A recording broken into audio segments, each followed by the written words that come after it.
Et nous sommes à présent avec Pascal Bourgault. Bonsoir Pascal. Bonsoir Clémentine. Alors ça y est, tout le Québec pleure Jean-Pierre Ferland, notamment Céline Dion, comme on le voit sur ces images. Ils se connaissaient bien et s'appréciaient plutôt beaucoup. Oui, alors Céline Dion est une des premières à avoir réagi. Elle a dit une très belle chose. Elle a dit « Toutes les femmes que tu as aimées sont aujourd'hui tristes ». Ils étaient très proches. En 2018, Jean-Pierre Ferland enregistre un album avec des amis artistes qu'il aime, qu'il adore, et il leur propose des chansons. Et il propose à Céline Dion de participer à cet album qui s'appelle « Toutes les femmes de ma vie ». Il lui propose une chanson qui s'appelle « Une chance qu'on ça ». Et Céline Dion accepte tout de suite parce que c'est une expression québécoise qu'elle utilise régulièrement avec René, son mari, une expression qui veut dire évidemment une chance qu'on soit là l'un pour l'autre. Lors de l'enregistrement, vous le voyez sur ces images de cette chanson, eh bien il y a une complicité manifestement et Céline Dion parle de cette chanson et de cette collaboration avec beaucoup d'émotion. Je vous propose de regarder. Tellement mignon, tellement doux, pas prétentieux, pas... C'était magique. Il n'y a pas grand monde qui m'impressionne. Puis il n'y a pas grand monde qui me touche. Mais tu es une personne qui me touche beaucoup. Ah. Beaucoup. Dans ton interprétation, ta façon d'être, même quand tu trembles un peu, même dans tes arrêts, c'est un cœur. C'est cœur. C'était vraiment une belle personne. Oh, merci. Je ferai tous les planétariats. Cette chanson-là était très aimée. Quand cette chanteuse magnifique décide de l'immortaliser, de la sceller dans l'or. Alors là, on se dit, mon Dieu, j'ai bien écrit. Voilà pour ce beau moment de complicité entre Jean-Pierre Ferland et Céline Dion. On a la chance à présent d'avoir avec nous une autre artiste qui a également participé à cet album, Toutes les femmes de ma vie. Bonsoir Diane Tell. Bonsoir. Merci beaucoup d'être avec nous. Une première question de Pascal Bourgault pour vous. Alors merci d'être avec nous, de participer à cet hommage. Alors, vous connaissez Jean-Pierre Ferland depuis toute petite, puisqu'il venait prendre l'apéro chez votre père quand il faisait des concerts dans le nord du Québec. Et vous êtes l'une de ces femmes. Vous avez participé à cet album. Et il vous propose de chanter une chanson qui s'appelle « T'es mon amour, t'es ma maîtresse ». Racontez-nous un peu comment s'est passée cette collaboration.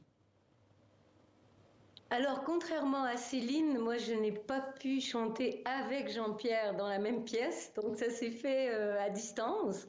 J'étais en studio et bon, c'était une période peut-être un peu plus difficile pour lui et nous nous sommes vus pour la promotion en fait de la chanson, pour faire des télés, tout ça. Mais en studio, malheureusement, j'ai chanté toute seule de mon côté.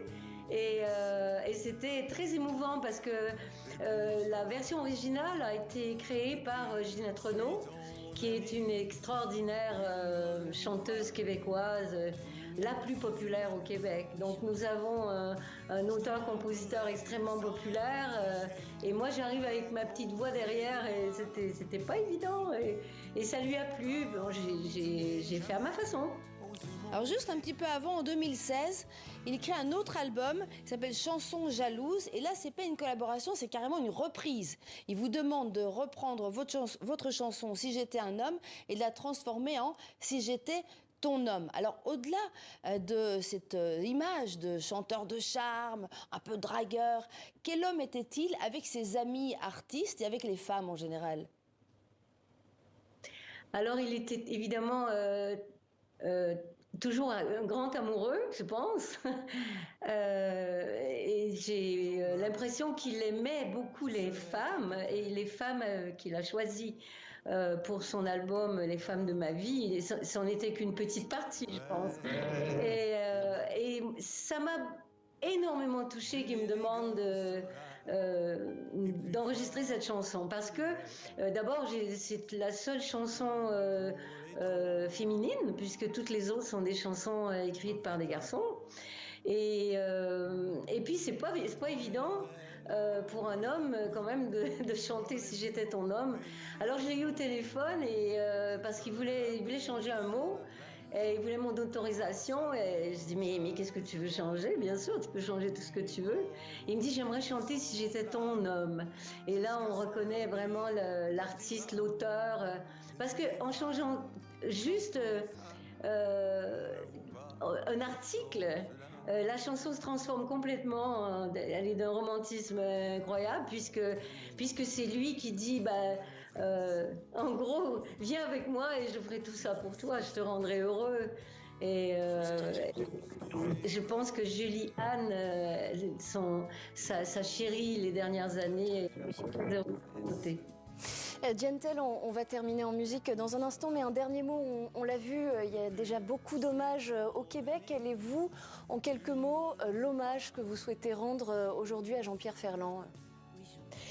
Eh bien, il a été dans notre vie depuis le tout début et il va évidemment rester. J'espère que ces chansons seront toutes reconnues parce qu'il y a souvent les hits, les tubes qui cachent la forêt. Donc, allez écouter son répertoire. Je crois qu'il en a écrit plus de 400.